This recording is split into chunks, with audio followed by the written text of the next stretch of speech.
잉어 총각의 낚시 다큐멘터리 베스위 정석 제18화 1편 베스와 달의 관계.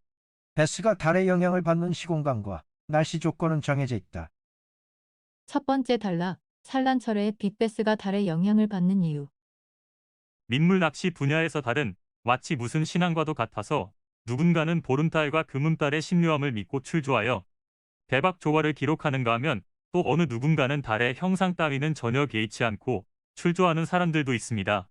달과 베스, 과연 이 둘 사이에는 어떤 관계가 존재하고 있는 것일까요? 필자의 소견으로 달의 형상은 사계절 동안 모든 종류의 낚시터에서 영향을 주는 것은 아니라고 봅니다. 개인적으로 기록해온 지난날의 대물낚시 데이터를 분석해보면 달의 형상이 조과에 직접적인 영향을 주었다고 확신할 수 있는 시기와 장소는 매우 한정적입니다. 제 경험에 비추어 보면 3에서 5월 사이 산란철에 평수로는 약 20만 평 이상 크기의 대형 저수지, 저수용량으로는 약 100에서 150만 톤 이상 되는 저수지에서, 그리고 그런 대형 저수지 안에서도 깁과 쇠로로 이어지는 조건이 좋은 최상의 길목 포인트에서만 달의 영향을 받은 육중한 개체들이 집중적으로 낚여 올라오게 됩니다. 이것은 그만큼 달의 형상이 베스낚시에 영향을 주는 시공간 조건이 한정적이라는 것을 뜻합니다. 아래부터 이어질 이야기는 달이 베스의 행동에 관여하는 시공간에 관해서, 그리고 그 시공간의 변수를 만들어내는 기상조건에 관한 내용들입니다. 제일 먼저 우리가 주목해야 할 점은 바로 산란기라는 시간적 조건입니다. 몇 해 전부터 블로그에 기재해 왔듯이 베스라는 물고기는 양력 3월로 접어들어 초봄 어느 날의 아침 최저 수온이 약 10도를 넘어가는 시점이 되면 산란이 가능해진다고 볼 수 있는데, 이때 베스들은 가급적이면 보름달 또는 금음달에 맞추어 산란하는 경향이 있습니다. 그렇다면 초봄 시즌의 대물 베스들은 왜 굳이 보름과 금음달에 맞추어 가며 산란하려 하는 것일까요? 그것에 관해서는 몇 가지 가설들이 존재하고 있지만, 개인적으로 가장 신빙성이 있다고 여기는 것은 베스가 아주 먼 옛날에 민물에서 바다로 진출했다가 다시 민물로 회귀한 어종이기 때문이라고 봅니다. 대다수의 바다 물고기들은 밀물과 썰물, 조금과 사리 등의 자연현상에 맞추어 살아가는 모습을 보이는데, 이러한 자연현상의 원인은 달이라는 거대한 물체가 지구의 바닷물을 잡아당기는 인력에서 비롯되기 때문입니다. 과거 어느 시대에 바다로 나가 살았던 베스는 달의 인력작용으로 발생하는 밀물, 썰물, 조금, 사리 등의 자연현상에 맞추어가며 살던 어종이었겠지요. 현재 민물에서 서식하는 베스는 바다에서 살았던 과거의 그 습성이 그대로 남아있기 때문에 산란과 같이 삶에 있어서 중대한 행위는 보름과 금음에 맞추려는 현상이 나타난다는 것입니다. 물론 구태여 그런 이유를 근거로 들지 않더라도 인간을 비롯한 수많은 육상의 포식자들이 보름 또는 금음이 되면 특별한 습성을 보여준다는 점에서 베스와 같은 민물고기들이 미묘하게나마 달이 만들어내는 인력에 영향을 받는다는 것은 그리 이상한 일이 아니라고 할 것입니다. 현재 달과 지구의 거리는 약 384.467km이지만 45억 년 전 달과 지구의 거리는 현재보다 30배 더 가까운 거리, 약 12.5km에 불과했기 때문에 지구상의 생명체들은 달의 인력을 매우 크게 받으며 진화를 해왔을 것이라 추측해 볼 수 있습니다. 현재 달은 근지점 일대의 지구로부터 35만 7천 km, 원지점 일대 40만 6천 km 지점을 지나쳐가는데, 달이 더 가까워지는 근지점과 멀어지는 원지점 사이에 지구에는 해수면 상승 등 적지 않은 변화가 일어나게 됩니다. 이렇게 본다면 아주 먼 과거의 지구와 달이 지금보다 30배 가까웠던 시절에는 지구의 모든 생명체들이 달의 인력을 강하게 받으면서 살아왔다고 예상해 볼 수 있습니다. 아주 오랜 시간이 흐르면서 달은 서서히 지구에서 멀어지기 시작했고, 지구상의 모든 생명체들 역시 서서히 달의 영향력으로부터 벗어나기 시작했지만, 아직도 달의 영향력을 강하게 받으며 살아오던 그 습성이 몸에 배어있는 것입니다. 그러나 이쯤에서 우리가 절대 혼돈하지 말아야 할 것은 육지의 담수에서는 모든 종류의 낚시터가 월령의 영향을 받는 것이 아니라는 겁니다. 필자의 경험에 의하면 민물 낚시터에서는 평수로 본다면 약 20-30만 평 이상, 저수용량으로 본다면 약 100에서 150만 톤 이상 되는 초대형 저수지에서나 월령과 베스낚시 사이의 관련성이 분명하게 나타난다고 봅니다. 이는 다시 말하면 수심이 얕은 일반 강계나 저수용량이 적은 중소형 저수지에서는 달이라는 변수가 조과에 영향을 미칠 가능성이 적다는 것이지요. 필자의 소견으로 이와 같은 현상이 나타나는 이유는 바다나 대형 호수처럼 물의 담수 용량이 많은 낚시터일수록 달의 인력의 영향을 크게 받고 반면에 담수 용량이 적은 저수지들은 달의 인력 영향을 적게 받기 때문입니다. 사진 참조. 우주에 존재하는 세상의 모든 물체는 서로 끌어당기는 힘이 있는데 이를 만유인력이라 한다. 지금 이 글을 읽고 있는 책상 위의 모니터와 휴대폰, 그리고 그 휴대폰과 키보드 사이에는 서로를 끌어당기는 힘이 존재한다고 볼 수 있다.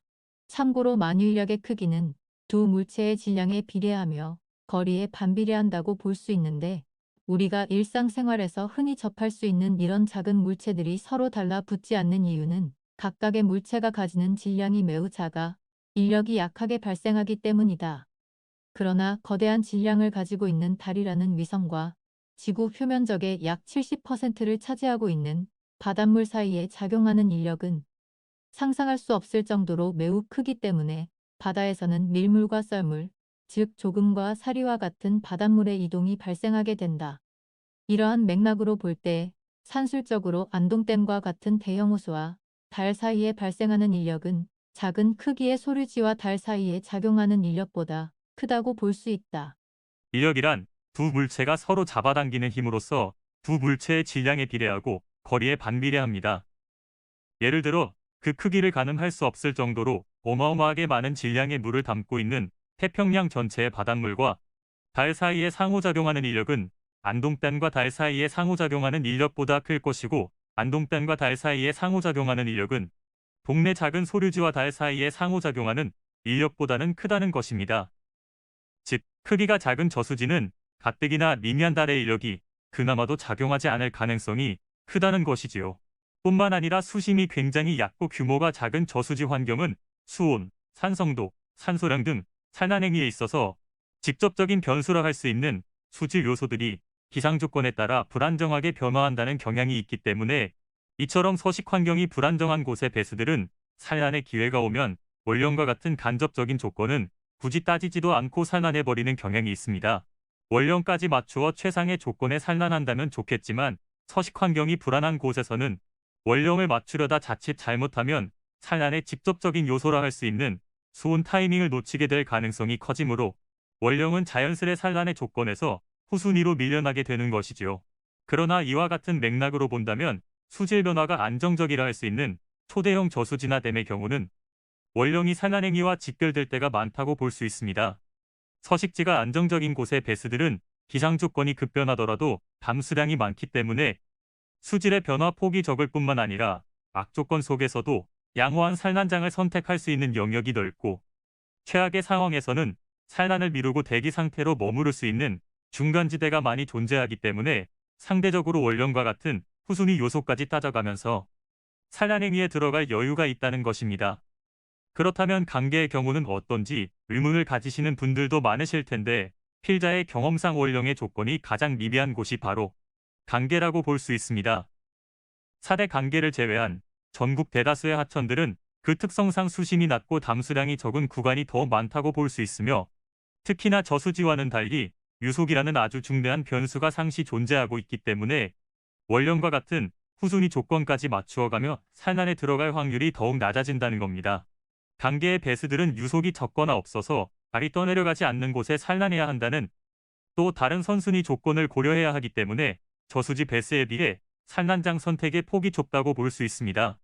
따라서 강계의 배수들은 최소한의 수온 조건이 갖추어지면 원령을 따질 새도 없이 서둘러 좋은 자리를 찾아 산란에 들어가 버리는 경향이 있는 것이지요. 참고로 배수의 산란과 원령의 관계에 있어서 우리가 주목해 보아야 할 것은 최근 4대강 공사를 통해 낙동강 본류대와 같은 곳은 수위가 굉장히 높아지면서 물의 담수량이 크게 늘어났다고 볼 수 있는데 과연 이 경우에 배수의 산란은 원령의 영향을 얼마만큼 받을 것인지에 대해서도 심도 있게 연구해 볼 대목이기도 합니다. 두 번째 단락, 산란철, 정보름달과 그 전날, 그리고 정금음달과 그 전날에 집중하라. 보름과 금음에는 최적의 길목에 최고의 대물이 들어온다. 정리하자면 대구 인근의 남녘에 위치한 대형 저수지의 경우 통상적으로 대물 배수의 산란은 양력 3월에서 4월 중 정보름달이나 정금음달이 떠오르는 전후 3일간에 집중될 가능성이 큽니다. 단, 이때 오해하지 말아야 할 것은 이 시기에 모든 베스들이 산란한다는 것이 아니라 봄 시즌을 통틀어 대물 베스의 산란이 가장 집중되어 나타날 가능성이 높은 시기라는 점입니다. 그 외에 대다수를 차지하는 작은 개체들의 산란은 좀 더 안정적인 수온대를 기록하는 4월에서 6월 사이에도 활발하게 진행된다고 볼 수 있지요. 양력으로 매년 3, 4월 정도가 되면 산란을 할 수 있는 최소한의 수온 조건이 만족되고 이 기간 동안 정보름과 정금음달이 찾아오는 횟수는 약 4회 정도, 그러니까 보름달 2번, 금음달 2번이므로 산란기의 원령 특수를 노려 대물을 낚아내고자 한다면 대략 4번의 기회가 생긴다고 할 수 있을 것입니다. 원령 특수에 대해 좀 더 상세히 말해보자면 필자의 경우는 산란철 원령의 영양권 중에서도 특히 정보름과 정금음달의 형상이 만들어지는 당일날의 주간의 조과가 가장 좋았으며 그 다음으로는 정보름과 정금음달에 가까워지는 3일 동안의 주간 조과가 좋았던 적이 많습니다. 이 같은 현상이 나타나는 이유는 정보름과 정금음을 기준으로 하여 전후 3일이 그 영양권이라 보았을 때 비슷한 조건에서라면 가급적 먼저 산란 행위에 들어가는 것이 좀 더 좋은 알짜리를 선택하는 데 유리하기 때문입니다. 만에 하나 보름 금음달 영양권 안에서 예상치 못한 기상악화가 발생하게 되면 첼로우의 수질이 급변하게 되어 산란 행위를 미루어야 할 경우도 감안해야 한다는 점에서 대물 베스들은 가급적 좀 더 빠른 시점, 다시 말해 정보름과 정금음달에 다가가기 직전에 조건 좋은 길목 포인트에서 막바지 먹이 사냥을 해 나설 확률이 높습니다. 예를 들어 정보름 정금음 이후 3일 동안에 예기치 못한 기상 변수가 발생하여 연안의 수질이 나빠지면 불가피하게 산란 행위를 미루어야만 하는데 이렇게 대기 시간이 길어지다 보면 보름과 금음의 영양권을 크게 벗어나 산란해야 하는 상황이 만들어지게 된다는 것입니다. 이런 이유 때문에 베스들은 가급적이면 정보름과 정금음달이 되기 이전부터 길목으로 들어와 대기하고 있다가 어느 정도의 조건이 맞아떨어지게 되면 보름과 금음으로 다가가는 시점에 서둘러 산란해버리는 경향이 있다는 것입니다. 필자의 경험상 정보름과 정금음달 이후 3일 동안에는 그 회차에 산란에 들어갈 대물들이 이미 산란을 마친 이후가 되었을 가능성이 높기 때문에 상대적으로 조과가 빈약할 때가 많았습니다. 물론 그 회차에 달이 차오르는 시점에서 기상이 크게 악화되었다면 정보름과 정금음 이후 3일의 산란이 집중될 가능성이 높아지므로 이 점 또한 유념해 두어야겠지요.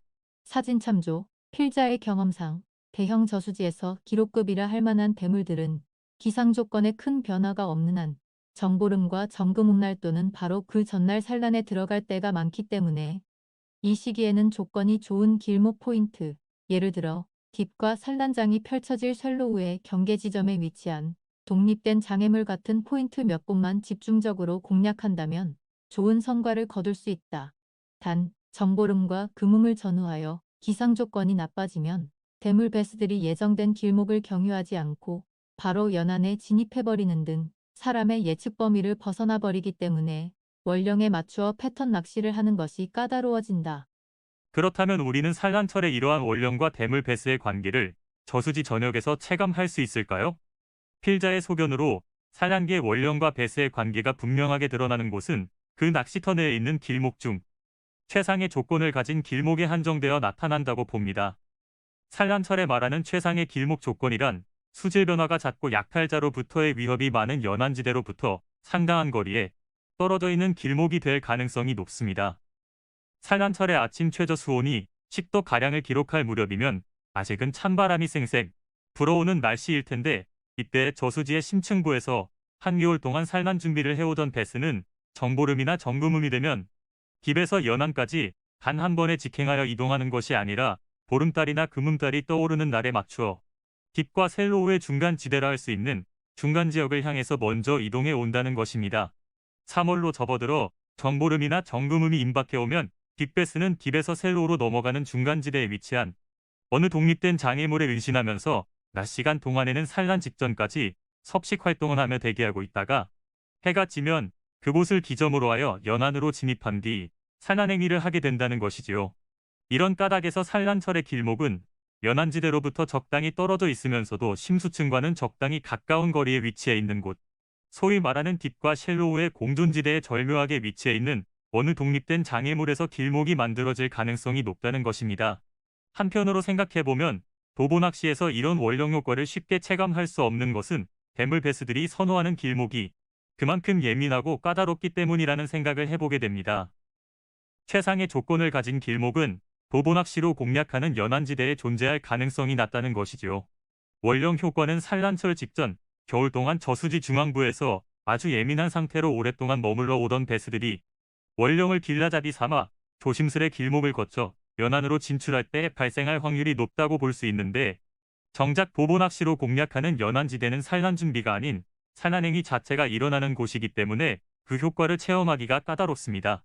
물론 연안에서 암수가 함께 산란행위를 하는 순간에도 루어에 반응하기는 하지만, 통상적으로 볼 때 배스가 루어에 반응할 확률이 높은 시기는 산란 준비 기간이라고 볼 수 있습니다. 한 가지 더 첨언하자면, 같은 저수지 내에 서식하는 배스라 할지라도 월동을 이유로 하여 저수지 중앙부 심층권에 오랫동안 머물러 있던 배스들은 연안의 얕은 수심에 상주하는 배스들보다 달의 인력에 더욱 민감할 것이라는 것이 필자의 생각입니다. 정리하자면 원령과 조과의 관계가 명확하게 드러나는 곳, 다시 말해 산란철의 원령 특수를 이용하여 혁혁한 조과를 이루어내기 위해서는 낚시터 내에서 최상의 길목을 알고 있을 때 실현 가능성이 높아지는 패턴이라 할 것입니다. 그러나 안타깝게도 우리는 원령 특수가 존재하는 최상의 기간에 최상의 조건을 가진 낚시터와 최상의 길목을 알고 있더라도 원령을 전략적으로 사용하여 대물을 낚아내지 못할 가능성이 더욱 큽니다. 앞서 언급하기를 그해 산란철에는 원령 특수가 약 4차례가량 발생한다고 언급했는데, 현실적으로 보자면 그 4차례 중 한두 차례 정도만 유효할 때가 많습니다. 이인즉슨 배스의 산란은 매우 민감하기 때문에 맑고 쾌청하며 온화한 날씨에 맞추어 진행될 때가 많기 때문입니다. 앞서 3가지 최상의 조건이 갖추어지더라도 마지막 조건이라 할 수 있는 최상의 기상 조건이 갖추어지지 않으면 원령을 예측한 패턴 낚시는 사실상 힘들어지게 된다는 것이지요. 세 번째 단락. 정보름과 정금음 직전. 봄비가 왔다 그치면 빅베스들은 길목으로 나온다. 그렇다면 배스들이 최상의 기상 조건까지 따져가며 산란하려는 이유는 무엇일까요? 배스의 알이 정상적으로 부화하기 위해서는 충분한 햇볕과 산소량이 필요하므로 산란장은 불가피하게 연안지대에 만들어져야 하지만, 한편으로 연안지대는 궂은 날씨가 지속되어 비바람이 몰아칠 경우 수온 및 산소량의 변화가 크게 일어날 가능성이 높은 곳이기도 합니다. 이러한 사실을 누구보다도 잘 알고 있는 배스는 정보름과 정금음달이라는 조건이 갖추어진다 하더라도 알의 부화에 직접적인 위협이 될 수 있는 기상악화가 감지되면 굳이 원령에 맞추지 않고 산란을 미루거나 앞당겨 실시해 버리게 됩니다. 기상악화로 인하여 연안에 비바람이 거세게 몰아치게 되면 애써 준비하여 만들어 놓은 산란장에 알이 흩어져 산란장 밖으로 이탈될 수도 있고, 또한 대기의 온도와 직결되는 연안 지역의 특성상 자칫 잘못하면 궂은 날씨로 인해 알이 부화조차 하지 못할 가능성이 있다는 것을 암컷 배스들은 누구보다도 잘 알고 있다는 겁니다. 이런 까닭에서 배스들은 가급적이면 간접적인 조건인 원령보다는 알의 부화에 좀 더 직접적이라 할 수 있는 기상에 우선하여 산란을 맞추게 된다는 것이지요. 그렇다면 배스의 산란에 가장 큰 영향을 주는 기상현상은 무엇일까요? 그것은 바로 봄비입니다. 봄에 비가 온다는 것은 한반도 상공 위에 저기압이 머물러 있다는 것이고, 저기압이 머물러 있다는 것은 표층이나 슬로우권과 맞닿아 있는 하루 최저기온이 높다는 것을 뜻합니다. 저기압권에서는 고기압권에 비해 낮 시간 동안의 기온은 낮지만 야간 복사냉각 현상이 거의 없기 때문에 밤 시간대 하루 최저기온은 오히려 높은 현상을 보이게 됩니다. 야간 복사냉각 현상과 관련해서는 배스의 정석 15화 1편을 참조하시길 바랍니다. 배스들은 이런 기상현상을 이용하여 저기압이 몰려와 한바탕 봄비를 내렸다 물러나게 되면 다가올 고기압권, 그러니까 맑고 쾌청하며 온화한 고기압권에서 산란을 하기 위해 즉시 길목으로 나와 대기하게 됩니다. 자, 그렇다면 이제부터는 이론을 바탕으로 실제 봄비와 달의 형상이 배스들의 산란에 어떤 영향을 미치는지 알아보기로 합니다. 동일한 낚시터에서 동일한 산란 시즌에 동일한 길목을 지키면서 몇 년간 낚시를 해보면 원령, 기상, 봄비 등의 조건에 따라서 대물 배스들이 산란 시기를 조정한다는 것을 짐작해 볼 수 있습니다.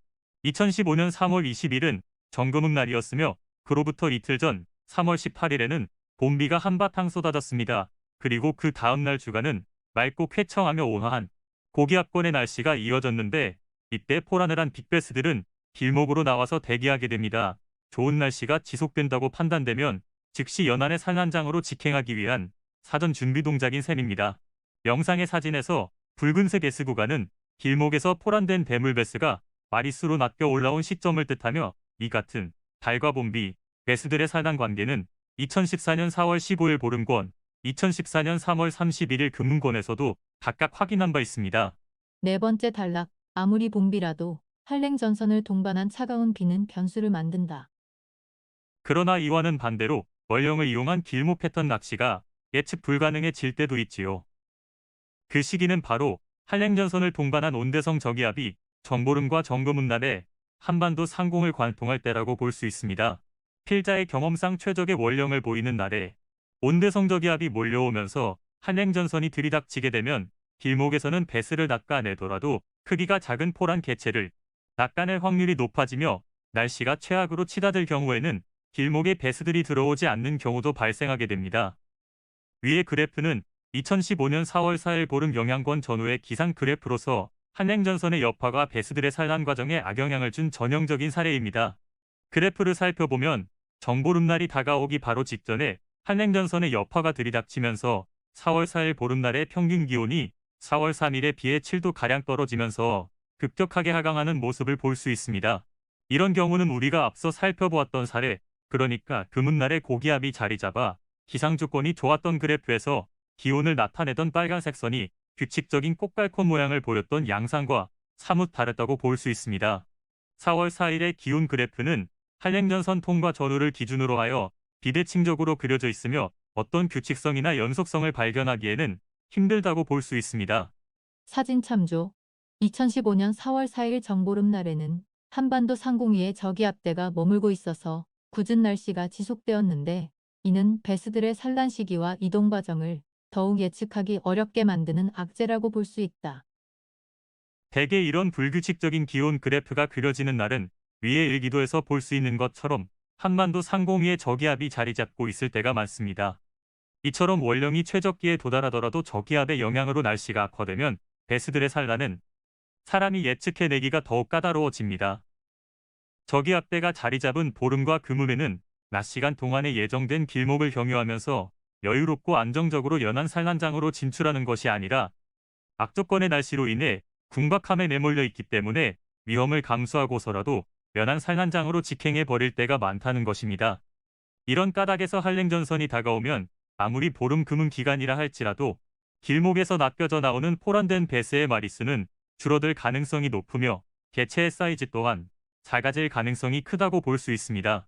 그렇다면 생각해 봅시다. 한랭전선은 언제쯤 어떤 주기로 한반도를 관통하는 것일까요? 이것을 예측하기 위해서는 차고 건조한 성격을 가진 시베리아 기단의 확장과 수축, 그리고 그 과정에서 만들어지는 이동성 고기압과 온대성 저기압의 특징을 이해해야만 합니다.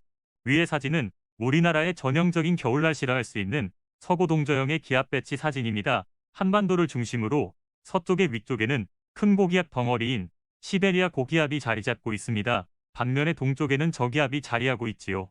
한국의 봄 날씨는 5월까지 이 서고동저의 기압 배치 영향을 받게 됩니다. 시베리아 기단은 배스들의 산란이 끝나가는 5월까지도 영향력을 행사합니다. 어느 봄날 찬성질의 시베리아 기단이 확장하여 한반도를 뒤덮게 되면 그 기간의 날씨는 완전히 북극을 연상하게 합니다. 이때는 한낮에도 영하권에 머물며 아주 추운 날씨가 지속됩니다. 그러나 시베리아 고기압 기단이 정점을 찍고 수축하여 후퇴하기 시작하면 이 큰 정체 기단에서 일부가 떼어져 나와 이동성 고기압이 형성됩니다. 이 이동성 고기압은 시베리아 기단의 세력이 약화되면서 떨어져 나온 것이기 때문에 찬성질보다는 온화한 성질을 가지고 있습니다. 이동성 고기압권 안의 날씨는 바람이 적고 기온은 온화하며 햇빛은 맑아 쾌청한 날씨가 지속됩니다. 이 이동성 고기압은 중국 대륙에서 만들어져 편서풍을 타고 한반도로 넘어오게 되는데 바로 이때가 사온의 시작점이 됩니다. 사온을 만들어내는 이동성 고기압, 그 뒤쪽에는 공식처럼 항상 이동성 저기압이 뒤따라 오는데, 이동성 저기압은 통상적으로 온대성 저기압으로 표현됩니다. 이 온대성 저기압은 대륙에서 만들어지는 차가운 성질을 기본으로 하여 따뜻한 성질의 공기가 뒤섞여 고를 이루고 있다는 특징이 있습니다.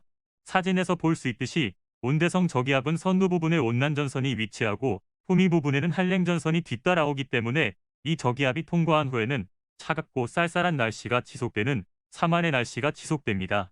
온대성 저기압의 관통이 시작될 때 한반도의 날씨는 대부분 비가 오거나 구름이 매우 많은 흐린 날씨를 보이므로 사람을 비롯한 수중의 많은 물고기들은 사만이 시작되었음을 충분히 짐작할 수 있는 것입니다. 그렇게 온대성 저기압의 후미 부분인 한행전선이 빠져나가면 3일 동안은 굉장히 춥고 쌀쌀한 날씨가 지속되지만 사만의 끝자락에는 또다시 사온을 만들어냈던 이동성 고기압이 한반도에 들어오면서 사온이 시작되는 모습을 보입니다. 이렇게 이동성 고기압과 온대성 저기압이 서로 꼬리에 꼬리를 물고 3, 4일 간격으로 한반도의 날씨에 영향을 주는 것, 바로 이것이 우리나라 봄 날씨의 전형적인 모습이라 할 수 있는 사만사온인 것입니다. 물론 시베리아 기단이 다시 확장하여 한반도를 뒤덮게 되면 강추위가 지속되며 사만사온의 규칙적인 날씨는 일시적으로 끊어지게 됩니다. 하지만 시베리아 기단의 세력이 정점을 찍고 후퇴하기 시작하면 또다시 이 기단에서 떨어져 나온 이동성 고기압과 온대성 저기압이 관통하면서 사만사온을 만들게 되는 것입니다. 정리하자면 한행전선의 여파로 발생하는 사만의 기간에는 아무리 원령 조건이 좋다고 하더라도, 아무리 봄비가 왔다 하더라도 배수들이 길목으로 나와 대기하지 않는 경우가 많습니다. 필자의 소견으로 이런 경우에는 그 회차의 산란을 포기해버리거나 길목에서 대기하지 않고 산란장으로 직행해버리는 무리수를 뒀다가 산란에 실패하게 되는 경우가 많아질 것으로 보고 있습니다. 사진 참조. 2015년 4월 4일 정보름날과 하루 전 4월 3일에는 한랭전선의 여파로 길목 포인트에서 포란된 개체를 낚아낼 수 없었다. 당시 그 길목에서는 정보름 2일 전 4월 2일에 온난전선의 영향권 내에서 포란된 개체 2마리를 낚아낼 수 있었는데, 이처럼 원령 특수 기간 내에 한랭전선이 몰아닥치게 되면 낚여 나오는 베스의 마리수가 적어지거나 상대적으로 작은 크기의 포란된 베스들이 낚여 나오는 경향이 있다.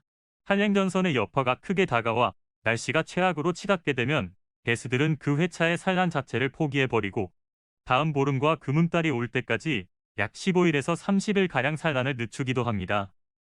사육 경험으로 확인한 바 포란한 암컷 배스는 최장 60일 정도까지는 체내에 알을 품은 채로 산란을 유보할 수 있으며, 만약 궂은 날씨로 인해 유보기간이 60일을 넘어가게 되었을 때는 산란을 유보하여 대기하고 있는 서식지의 환경적 조건에 따라서 크게 두 가지의 과정을 거치게 됩니다. 첫 번째 경우는 산란 유보기간 내에 심층이 안정된 수질에 머물면서 지속적으로 먹이 활동이 이루어진 경우의 암컷 배스에 해당하는 것으로서, 이처럼 안정된 환경과 충분한 양분을 섭취할 수 있는 상황에서는 60일 이후 결국 그해 봄에 산란을 하지 못하게 되더라도 신체에 별다른 무리 없이 자연스럽게 체내에서 알을 삭히고 초여름 패턴을 보인다는 것입니다. 대개 이런 과정을 거치는 배스들의 경우는 언제 알이 사가 없어졌는지 구별할 수 없을 정도로 육안상 체형의 변화를 감지하기가 어려우며 유산으로 인한 컨디션 저하는 없다고 볼 수 있습니다. 필자의 소견으로 결국 그해 봄에 산란을 하지 못한 배스가 있다 할지라도 그 낚시터의 환경이 넓고 안정된 수심대를 갖추고 있는 대형 낚시터라고 한다면 그런 곳에 서식하는 배스들은 유산을 급작스럽게 맞이하지 않고 조건이 좋은 은신처에서 서서히 알을 삭힐 수 있기 때문에 신체의 데미지를 최소화할 수 있다고 봅니다. 사진 참조. 2015년 4월 19일 전후 금음 영향권의 기상 그래프. 4월 19일은 4월 4일과 마찬가지로 기상 조건이 배스들의 산란에 악영향을 미쳤다고 볼 수 있다. 4월 19일과 4월 4일 모두 한랭전선의 여파가 밀려오면서 한반도 위에 저기압이 자리 잡고 있다는 점, 그리고 기온을 나타내는 빨간색 선이 비규칙적으로 그려지는 등 그 양상이 흡사하다고 볼 수 있다. 이처럼 기상 조건이 열악한 기간에서는 고기압대에 비해서 길목에서 대물 배스가 잘 낚이지 않는 점에서 상당수의 배스들이 산란을 유보할 것으로 예측해 볼 수 있다. 그러나 두 번째의 경우는 사정이 다릅니다. 이 경우는 산란 유보기간 내에 잦은 수질 변화를 겪게 되어 급작스러운 유산을 겪게 되는 상황으로, 대개 이런 경우는 소류지나 수심이 얕은 강계처럼 안정된 수질을 보이는 심층이 없는 곳, 다시 말해 열악한 환경의 낚시터에 서식하는 배스들에게 자주 일어난다고 볼 수 있습니다. 이런 환경에 서식하는 배스들은 궂은 날씨로 인해 산란이 유보되면 체내에 무리가 가지 않도록 서서히 알을 삭히지 못하고 급격하게 유산 과정을 거치게 되므로 체형 변화가 단시간에 발생하게 되는 특징을 볼 수 있지요. 이렇게 산란 유보 과정에서 급작스럽게 유산을 맞이하게 되는 암컷 배스는 수온 약 14도를 전후로 하여 30일가량 극심한 컨디션 난조를 보이게 되는데, 흡사 이 과정의 베스는 마치 살아있는 송장처럼 살아는 있으나 죽은 듯이 바닥에 머물며 대기 상태에 머물게 됩니다. 이 과정을 거치는 베스는 식욕이 전혀 없음은 물론이거니와 신체의 활동이 극도로 미미하기 때문에 신체 여러 곳에 곰팡이가 피어나는 등 그야말로 최악의 컨디션에 빠져들게 됩니다. 산란 유보가 길어져 결국 유산을 하게 되는 개체는 몸을 추스리는 약 30일 동안 지옥 같은 시간을 보내게 됩니다.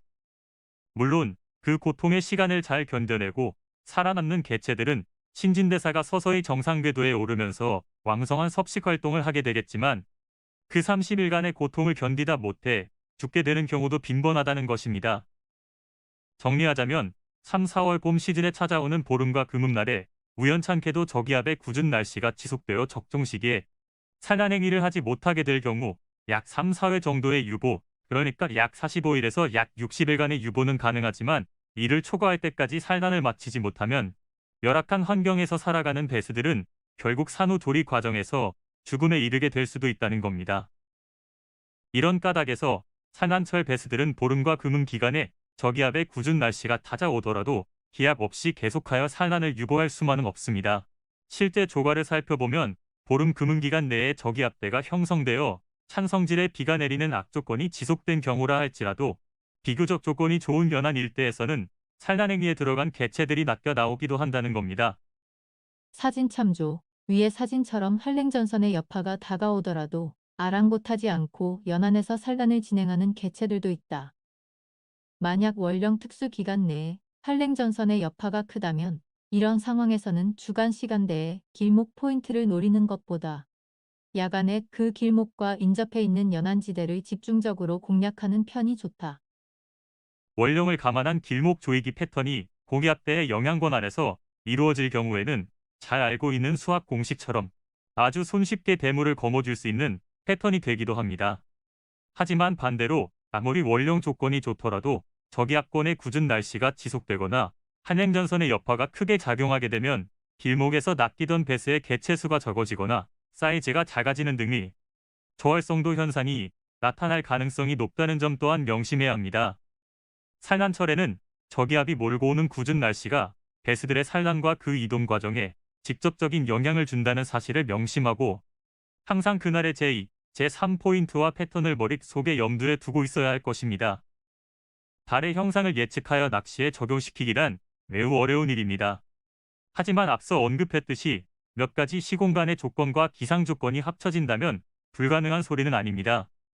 월령이 작용할 만한 대형 낚시터의 길목에서 보름과 금음달 무렵에 봄비가 내린 후 고기압대에 맑고 쾌청한 날씨가 지속된다면 누가 어떤 루어를 길목에 던져 넣더라도 대물을 낚아낼 가능성이 크다고 볼 수 있지요. 바라건대 단 몇 번의 도전과 실패만으로 달과 베스의 관계를 단정짓지 마시길 바랍니다.